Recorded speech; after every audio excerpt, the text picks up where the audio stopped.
Welcome back, everyone. We're diving deep today into some awesome aviation stuff you sent our way. Yes. It's all about how pilots make those critical decisions up in the air. ADM for short, right? That's right, aeronautical decision-making. And we'll also be looking at single pilot resource management, SRM. Got it, SRM.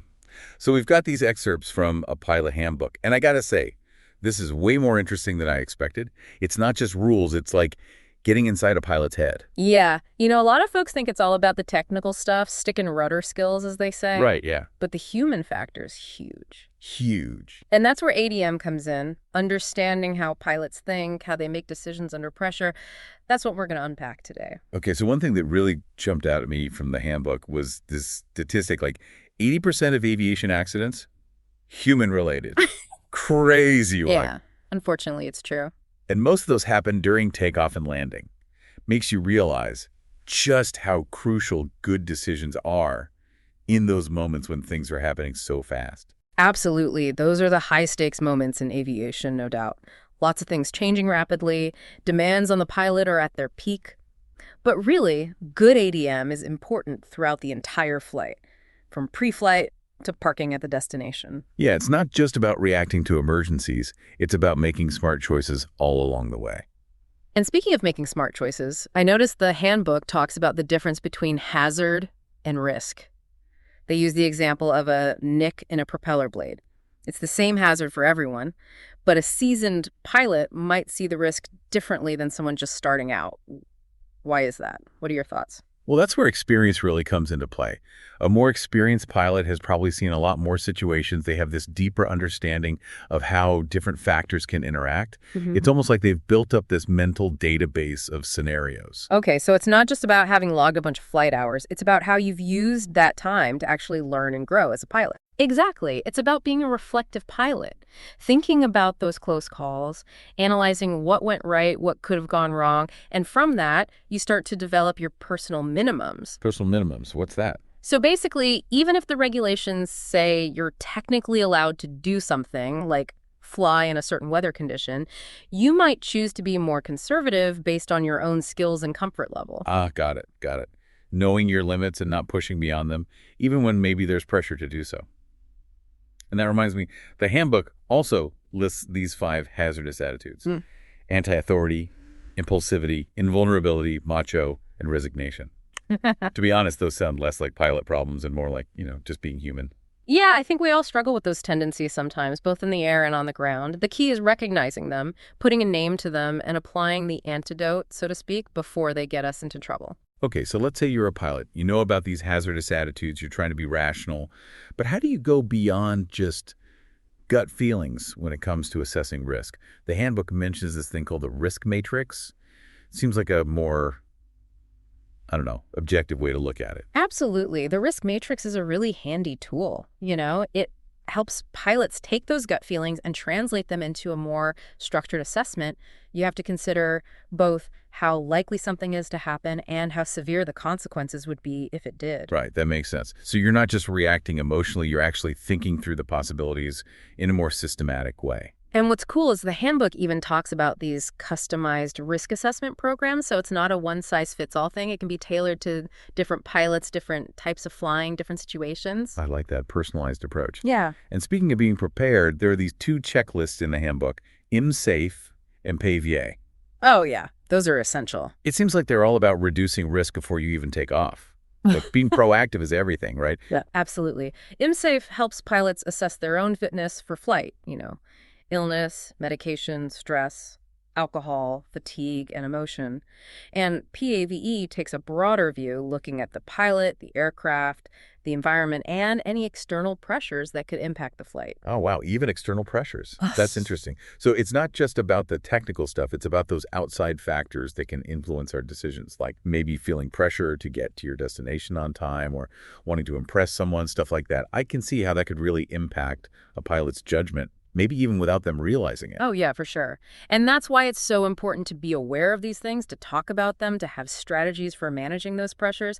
That's where strong ADM comes in, recognizing those influences and consciously working to keep them from affecting your decisions. Okay, so we've got these tools and checklists, but what happens when you're flying solo? There's no co-pilot to bounce ideas off of, no crew to double-check things. That's where this single pilot resource management comes in, right? Exactly, SRM. It's taking the principles of CRM, crew resource management, which was developed for multi-crew environments, and applying them to situations where the pilot is the only one on board. So even when you're flying solo, you still have resources you can tap into. But if you're the only one at the cockpit, who are those resources? Are we talking about, like, self-talk to stay focused? Well, sometimes it might feel like that, but really you can utilize other people as resources even when flying solo. How so? Well, for example, passengers.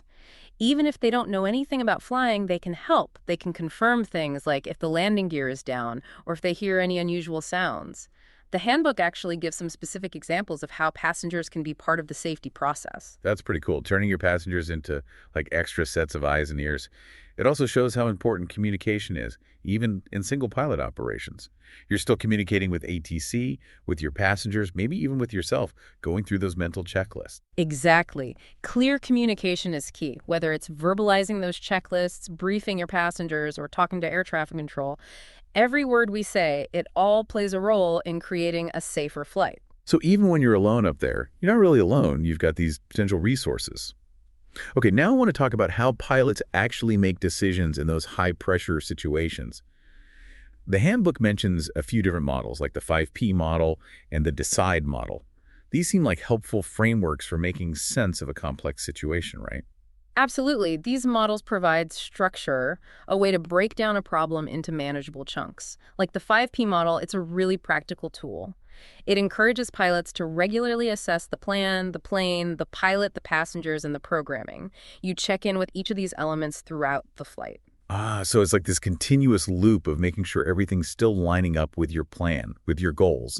You're not just reacting to problems, you're trying to anticipate them. It's kind of like those pre-flight checklists, but happening throughout the whole flight. You got it. And then you have situations where you need to make split-second decisions, emergencies. The handbook calls this automatic decision-making. That's where experience and training really kick in. Yeah, all those hours in the simulator practicing emergency procedures, it becomes almost instinctive. Exactly. You're building this mental library of responses, so when something unexpected happens, you can draw on that experience and react quickly and effectively. But it's not just about memorizing procedures, it's about understanding the why behind those actions so you can adapt to different situations. Okay, so it's not just reacting, it's understanding. That makes sense. But even with all that training, all that experience, are there common mistakes, like traps that even experienced pilots can fall into? Unfortunately, yes. Even the best pilots aren't immune to certain biases, tendencies that can lead to poor decision-making. And the handbook actually has a whole section on these operational pitfalls. Some of them are really interesting. Okay, I'm all ears. Tell me about these pitfalls. What are some of the things we should be aware of? Well, one that I think we can all relate to is get there ATIS. It's that feeling of pressure to reach your destination no matter what. And it can lead pilots to take unnecessary risks, especially when they're faced with bad weather or maybe some mechanical issue. Oh, I know that feeling. Usually for me, it involves trying to get to a meeting on time. But in aviation, yeah, the stakes are obviously much higher. What about some of the other pitfalls? I saw one called scud running. That sounds kind of intense. Yeah, scud running, that's essentially flying low to the ground, below the clouds, when visibility is bad. Really risky, leaves very little room for error, increases the chance of crashing into the terrain, a CFIT accident. Whoa, okay, that's definitely something you want to avoid. It really highlights how important it is to respect those weather limitations and not let that pressure to keep going override good judgment. Speaking of things that can override good judgment, I want to talk about automation for a minute. It's obviously been a huge game changer in aviation. It reduces workload, enhances situational awareness, but I've also heard there can be a downside. Like, maybe it leads to pilots becoming overly reliant on it, complacent. The handbook even mentions how some pilots who train mostly on those fancy glass cockpit systems might have weaker manual flying skills. That's a valid concern for sure. Automation is an amazing tool. It's revolutionized aviation in so many ways. But it's crucial for pilots to maintain those fundamental stick and rudder skills. You can't become overly reliant on the autopilot. The handbook actually cites this study where they compared pilots who trained on the older analog cockpits versus pilots who trained primarily on those modern EFIS systems. Oh, interesting. What did they find? Well, they found that the pilots who trained on those EFIS systems, they were great at managing the automated systems, no surprise there. But when it came to flying the plane manually, especially in unusual situations or emergencies where they had to take over from the autopilot, their skills weren't as sharp compared to the pilots who had trained on those older analog cockpits. Wow, that's a pretty powerful finding. Makes you think, right? It's like relying on GPS so much that you forget how to read a map. Exactly. But in this case, the consequences could be a lot more serious. And the handbook uses this really tragic example, the Colombian plane crash, where the pilots entered a waypoint incorrectly into the FMS, the flight management system, and it led to, well, a CFI accident. Yeah, it's a stark reminder that automation, without careful monitoring and risk management, can be dangerous. So it's not about being anti-automation, it's about using it responsibly, recognizing that it's a tool to help the pilot, not replace the pilot. Precisely. Finding that balance, leveraging the benefits of automation while staying engaged, maintaining situational awareness and those essential manual skills. It's like having this powerful tool at your disposal, but always remembering that you're the one in control. You're still the pilot in command. You got it. And that sense of responsibility, that commitment to staying in command, it's really at the heart of aeronautical decision-making. You know, this is making me think about flying in a whole new way. It's not just about those physical skills. It's about the mental game, the mindset, the decision-making process. That's what ADM is all about, being a proactive pilot, anticipating challenges, making informed decisions at every stage of the flight. And as we'll explore further, these principles, they go way beyond aviation. They apply to all aspects of life. That's a great point. And that's what we're going to talk about in the next part of our deep dive. We'll explore how these ADM principles can help us make better decisions in all areas of our lives. But for now, let's take a quick break. We'll be back soon to continue this fascinating conversation. Okay, so we've been talking about how crucial ADM is, like during a flight. But I'm kind of curious about something. The handbook also talks about this thing called automatic decision-making, like the kind that kicks in during emergencies. How do pilots actually, train for those moments when, like, every second counts? Well, and simulators are amazing for that. They give pilots a chance to practice those high-stress scenarios in a safe environment so they can hone those rapid responses, So it's not just about reacting to the situation, but also understanding why the aircraft's behaving the way it is. Yeah. Almost like you're building this mental model of the whole system in your head. Exactly. Experienced pilots, they develop this kind of intuition. They get a sense of what might happen next based on all these subtle cues they're picking up from the aircraft, from the environment. But it's not like some mystical sixth sense or anything. It comes from, years of dedicated study and practice. And just like athletes need to stay in shape, I'm guessing ongoing training and those regular evaluations are essential for pilots, right? Keeps those skills sharp. Oh, absolutely. The world of aviation is always evolving. New technologies, updated regulations, those shifting weather patterns. Staying current is crucial. Got to maintain that edge and make sure those skills are ready when you need them. It really makes you realize how important mindset is, right? It's not just about knowing the procedures and rules, but approaching every flight with a safety-first attitude. Couldn't agree more. A huge part of that is being willing to say no-go when conditions just aren't right. Sometimes the smartest decision a pilot can make is to stay on the ground, even if it means delaying or canceling a flight. Easy to say from the outside looking in, but I bet it's tough when you have that get-there-itis whispering in your ear, or maybe even those external pressures we talked about before. It takes a lot of discipline, and that's why training in ADM is so important. It gives pilots the mental tools to overcome those pressures, both internal and external, and put safety above everything else. We've talked a lot about the pilot's individual role in ADM, but the handbook also emphasizes those external resources, like air traffic control, flight service specialists. They're like an extra set of eyes and ears for pilots. You know it. And using those resources effectively is crucial for good ADM.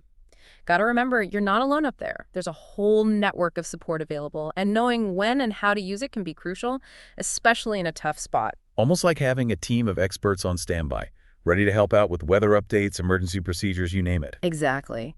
And like any good team, communication is key.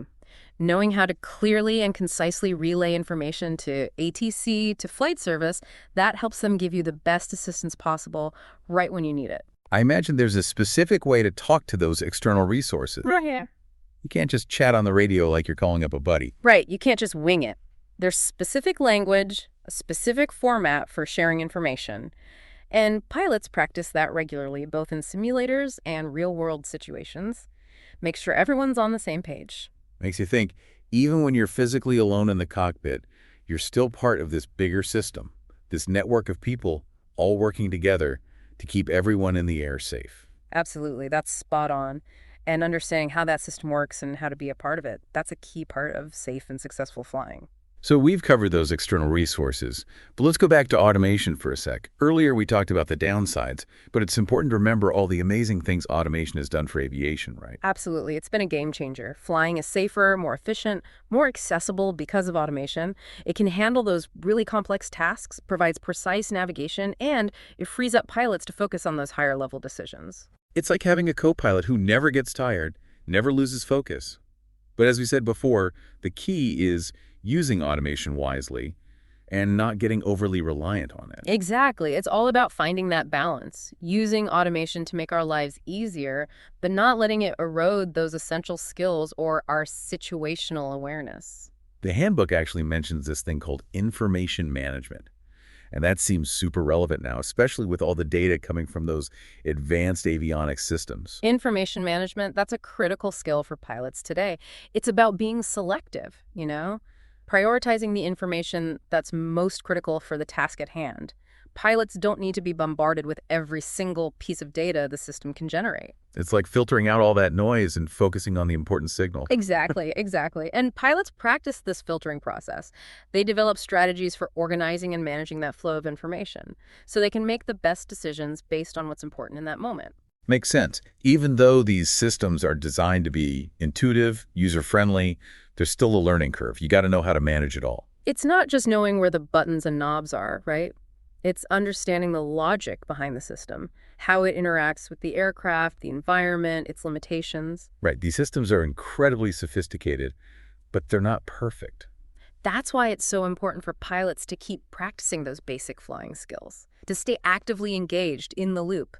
Automation can help, but it should never replace the pilot's judgment, their decision-making abilities. It's like having this amazing tool at your disposal, but remembering that you're the one using it. You're still in charge. You got it.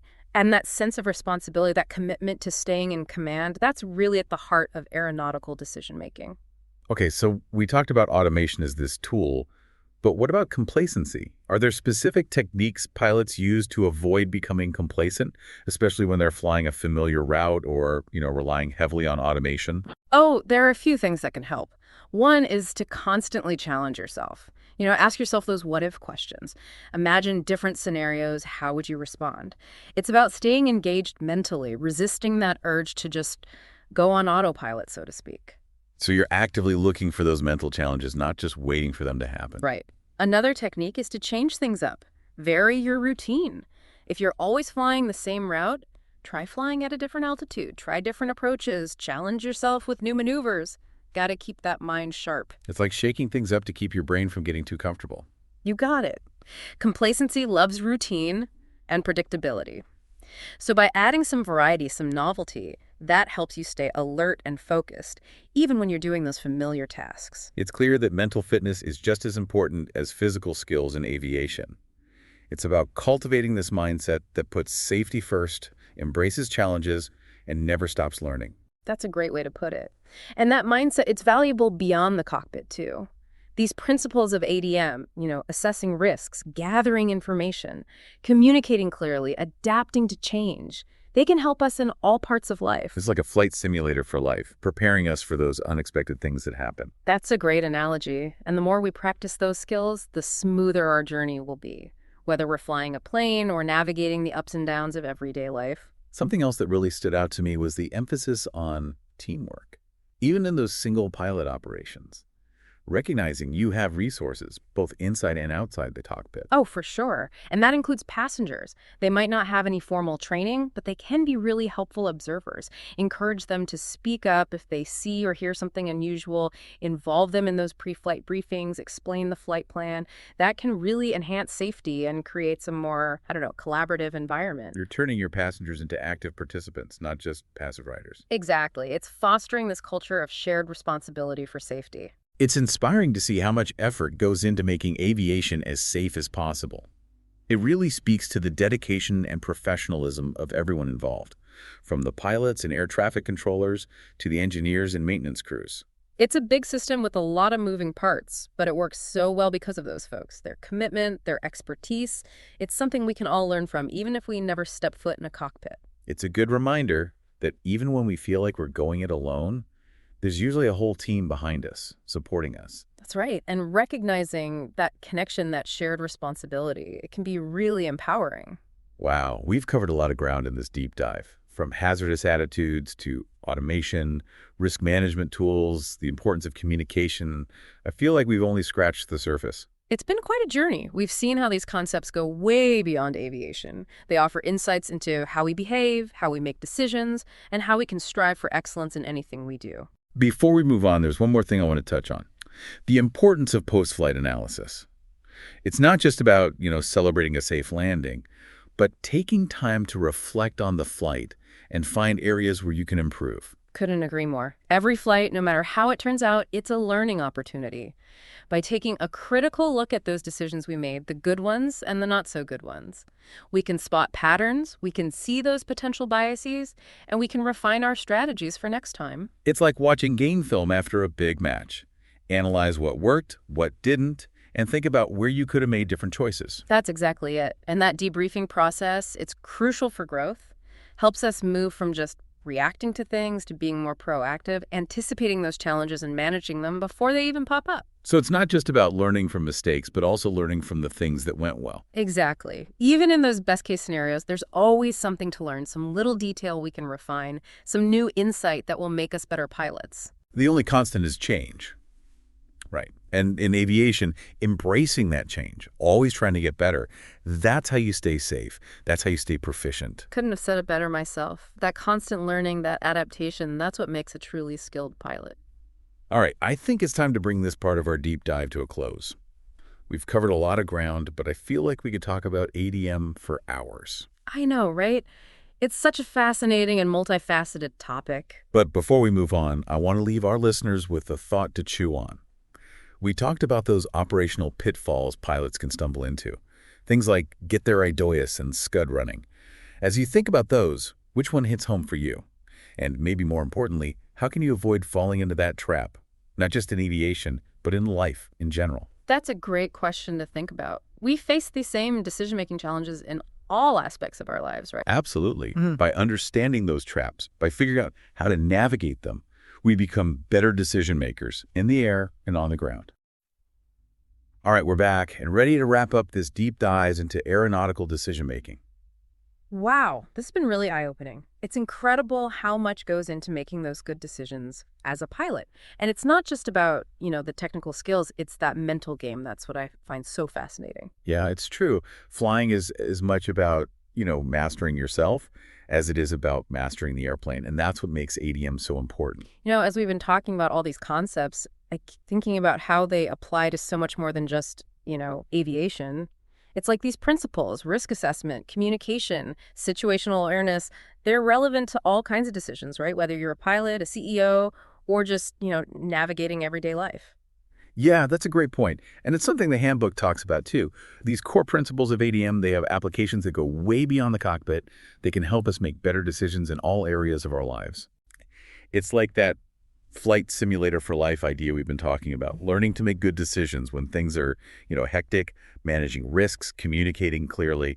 Those are skills that can benefit us in so many ways. Absolutely. And I think one of the, most powerful things we've talked about is the importance of always learning, always reflecting on how we can improve, whether it's through those post-flight analyses, getting feedback from others, or just taking some time to think about our experiences. That commitment to growth, that's what sets apart the good decision makers from the great ones. Makes sense. It's not about being perfect. It's about always trying to get better, learning from mistakes, and refining our strategies for the next challenge, right? And it's about recognizing that we don't have to have all the answers ourselves. We talked about communication and teamwork in aviation, but that's important in every field. Finding mentors, collaborating with others, being open to feedback, those are all crucial for good decision making. It's like building up this mental toolkit, equipping ourselves to handle those difficult situations that life throws our way. That's a great way to put it. Just like a pilot wouldn't take off without a pre-flight checklist, we shouldn't tackle those big decisions without having the right mental tools and strategies. Well, folks, that wraps up our deep dive into the world of aeronautical decision-making and single-pilot resource management.